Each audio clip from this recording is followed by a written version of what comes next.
Hello, my name is Michele, and you're listening to Profit is a Choice.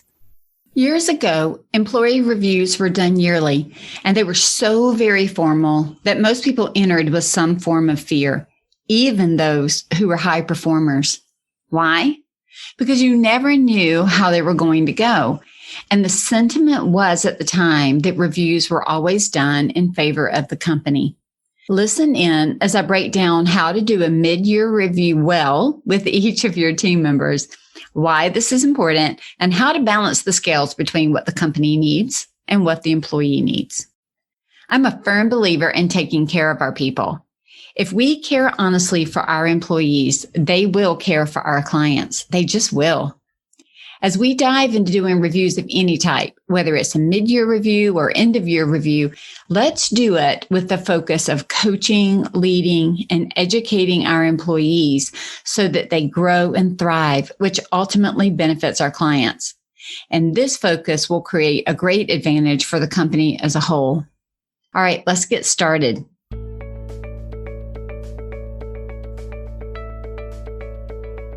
Every day, empowered entrepreneurs are taking ownership of their company financial health and enjoying the rewards of reduced stress and more creativity. With my background as a financial software developer, owner of multiple businesses in the interior design industry, educator, and speaker, I coach women in the interior design industry to increase their profits, regain ownership of their bottom line, and to have fun again in their business. Welcome to Profit is a Choice. First, when we're going to do a mid-year review, we need to have a plan. We never want to go into a formal meeting without an agenda and a plan. So let's start by just getting clear with ourselves and our team on the importance and the role of this mid-year review. Are we doing it for feedback, for educational plans? Are we doing it for merit increases, or what? Whatever you choose to cover and accomplish in these meetings, let's be upfront about it so that both sides can be prepared for the meeting. Our goal here is a win-win. If these meetings are new to you, really think about, what do you do for your yearly review? You can either do a subset of the same or choose to focus on something slightly different. I always like to look at ways to improve any behavior or process that could lead to a poor or a less than stellar yearly review.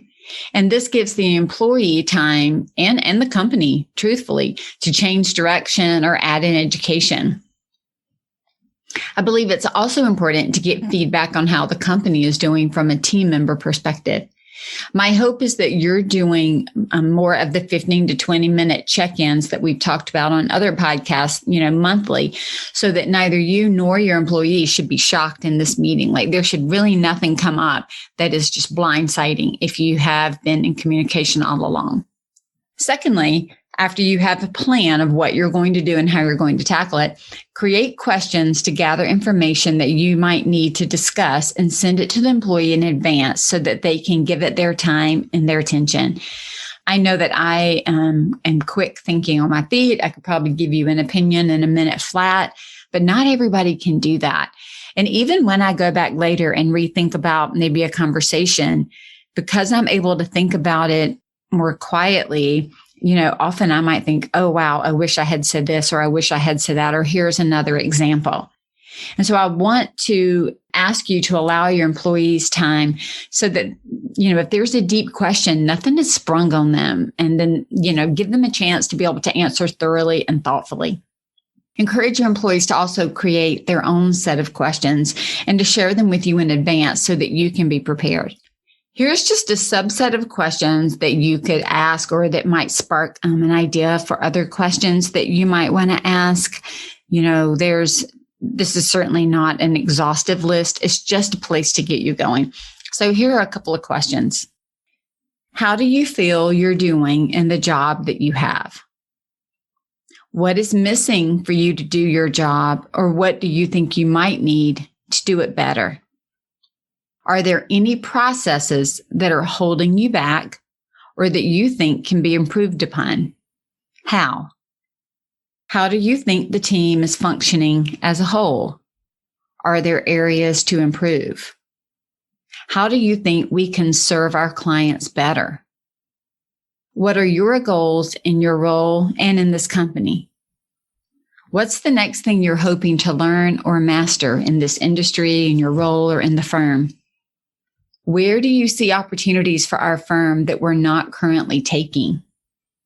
How is the communication in the firm with our clients and with each other? Do you see areas of improvement? What help do you need to improve? Thirdly, actively listen. I know that each of us form opinions of people and processes and situations, and we're made to do that, and rightly so, to gather up information and to process it and to make some sense out of it. But when you come into these meetings, I want to invite you to try to put yourself in the shoes of your employee and to see things from their position. I often liken it to watching a football game.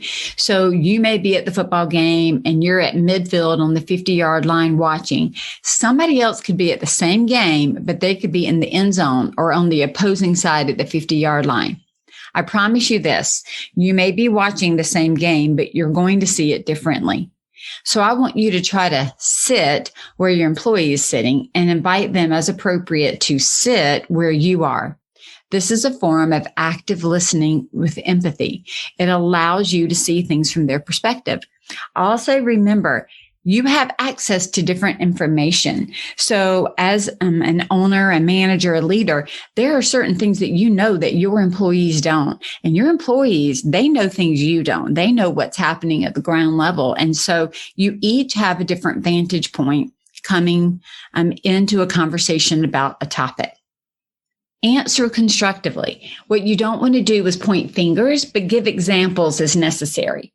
The more detail provided, the easier it is to see an area that needs to be enhanced. So, don't shy away from giving examples or for asking for detailed examples.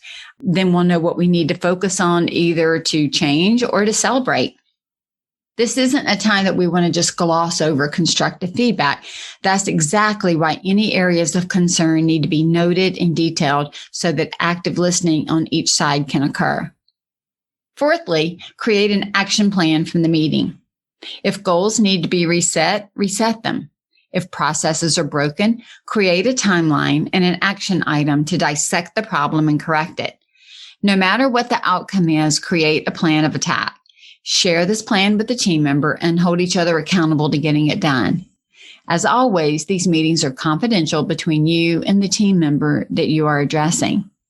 We're holding these meetings for the betterment of the company. And sometimes you may find that there are also interpersonal issues between team members. Be careful in addressing this and take time to hear all sides before forming a final opinion. Lastly, close the communication loop. This means follow up on the items that you set in step 4 and bring them to completion, or at a minimum, let everybody know where that action item is in the process. It's not conducive to creating a healthy team if these meetings take place, action items are identified and documented, and then ignored. This breeds distrust in the workplace, and it makes everyone feel like their thoughts are ignored. This breakdown in trust leads to a breakdown in communication, and that leads to a breakdown in work. And then, of course, profits take the hit. So do what you say you're going to do and be a trustworthy leader for your team. Mid-year reviews are as much about you as the leader as they are about your team members. If lines of communication are open, you may very well learn some of your own shortcomings and areas of future improvement. Be open to this. Assuming everyone is professional and sharing, this is what you want. When we're open to identifying ways to improve, we have a growth mindset. And this mindset will allow us to change and pivot as needed for future gain.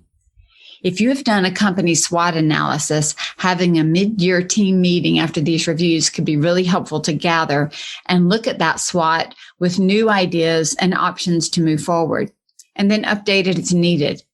If you're unfamiliar with a SWOT, check out episode 118, 4 year-end steps to prepare your interior design business.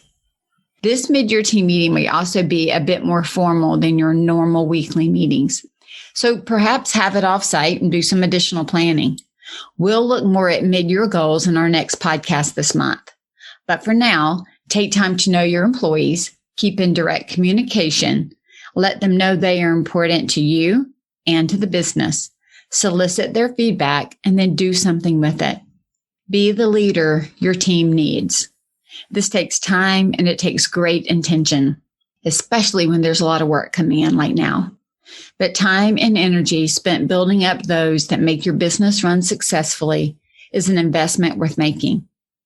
I invite you to download my 7-figure case study where we focused on making more money while taking less work and building up the people on the team. You can find it on my website at scarletthreadconsulting.com under the resources tab. Building people builds profits, and profit doesn't happen by accident. Profit is a Choice is proud to be part of the designnetwork.org, where you can discover more design media reaching creative listeners. Thanks for listening, and stay creative and business minded.